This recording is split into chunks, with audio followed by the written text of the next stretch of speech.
is going on, old school scares? Welcome back to our 31 days of Halloween, and we are deep in our monster movies right now. We're going to talk about one of my favorite from the 80s, the quintessential cheesy 80s monster movie for me, and that's Q the Winged Serpent. This movie is a ton of fun. It does not take itself very seriously. It came out in 1982. Again, another easy watch, hour and 33 minutes, with a great cast for the time. You had Michael Moriarty, who I'll talk more about in just a second. You had David Carradine and Richard Roundtree, who were kind of just outside of the peak of their Hollywood powers. Richard Roundtree had done the Shaft movies. David Carradine was in the Kung Fu TV show. Right around the same time, he'd been making a movie with Clint Eastwood called Lone Wolf McQuade. He had a lot of success in Hollywood. And then Michael Moriarty, who is actually one of my favorite genre actors for this and The Stuff, which were both directed by Larry Cohen. Michael Moriarty is just a great actor who fits into this genre incredibly well. He does a great job.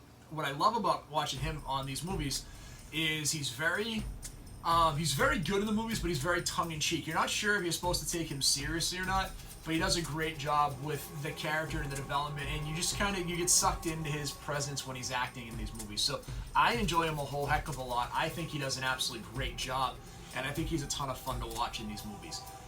Larry Cohen was the director. He just passed away in 2019, so rest in peace, Larry Cohen. But he had actually an amazing, interesting career. And as I get ready to do these reviews for you, and I dive into some of the the backstory, what I found incredibly interesting in this movie, and reading about his backstory, he had done a bunch of television writing in the 60s and 70s. Had a breakout hit with It's Alive in the 70s as a monster movie, and then did a bunch of blaxploitation movies.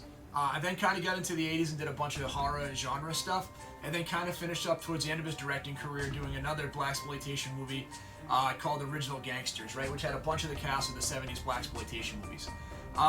What a great, interesting career, but he had a lot of fun with what he did, and I love this movie. So Q the Winged Serpent is about an Aztec god. I'm going to probably pronounce this wrong, but I'm just trying. It's like Quetzalcoatl, and I think I actually said it right. But he's basically in New York terrorizing people on the high rises, right? So you see window washers, all this stuff, getting attacked by this winged serpent. But the reason people can't see it is it's learned how to hide in the sun. And what I mean by that is it flies high enough to be in the direct version of the sun, so people can't see it when it swoops down. It is a stop-motion monster. I actually think the monster looks really cool. I think it's a very cool, cheesy monster. It's not like, the cheesy monsters from the 50s that looked really bad. This is pretty good. I mean, again, it's stop motion, so, it's hard to suspend disbelief a little bit. But again, it's very well done. And there's a couple of scenes in this movie that are pretty cool. There's a scene when they're up, I believe it's in the Empire State Building, and they're trying to get one of the eggs, and the monsters, basically fighting them off. But I think probably actually the coolest, scariest scene in the movie that I enjoy the most is that window washer scene. There's kind of a really attractive woman in an office, and this window washer's out there, and she's like, oh, this is like the third time this month you've had to clean my windows. And she knows she's kind of peeping on her. And then she looks back, and his head's missing, and there's blood spurting everywhere. Man, it's so cheesy and over the top and fun that I absolutely love it. I think it's just great. I enjoy it a ton. This is one of those movies, again, you just turn your brain off, enjoy it for an hour and a half.